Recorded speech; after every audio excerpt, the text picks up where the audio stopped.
When backpacking, it's recommended that your pack weighs no more than 20% of your body weight. This presents a unique design challenge in an effort to create lightweight and multifunctional gear.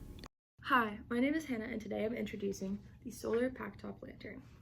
This product combines the functionality of a pack top and this type of solar lantern into one piece of lightweight, multifunctional backpacking equipment. Today I'm going to show you how I prototyped its three main structural components: the pack top body, its wire frame, and its solar housing. Based on my CAD model, I began by patterning and cutting 3 panels of nylon fabric to make up the bottom, front, and back of the pack top.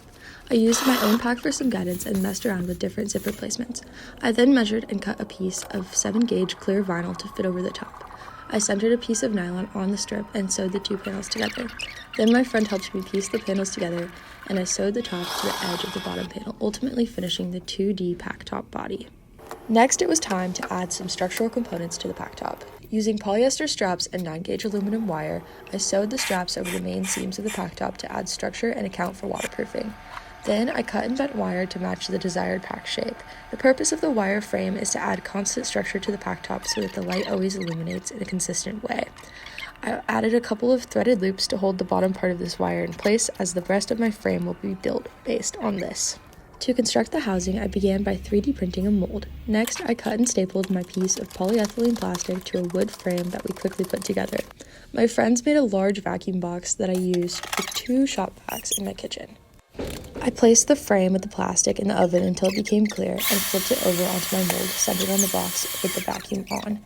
I attempted using 2 layers of this plastic to create a thicker piece.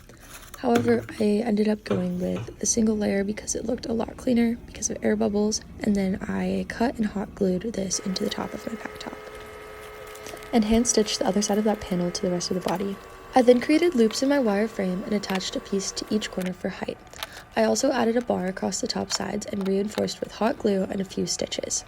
I added a layer of hexagonal stitch nylon to the bottom to clean up the appearance and add more waterproofing, and then it was just a matter of hand stitching and machine sewing the sides together. I then cut and glued ribbons of the hexagonal nylon to clean up the edges of my final assembly. If I was to redo this project, I would have found a way to add the frame later so I could have flipped the seams to the inside. I just used paper to add representation of my solar panel, button, and USB port, and used some lights I had on hand to represent the illumination of the lantern. My next steps in developing this product will be implementing these components completely and adding ways to sleekly contain the wires and batteries. Thank you for watching, and stay tuned to see potential further iterations of this product.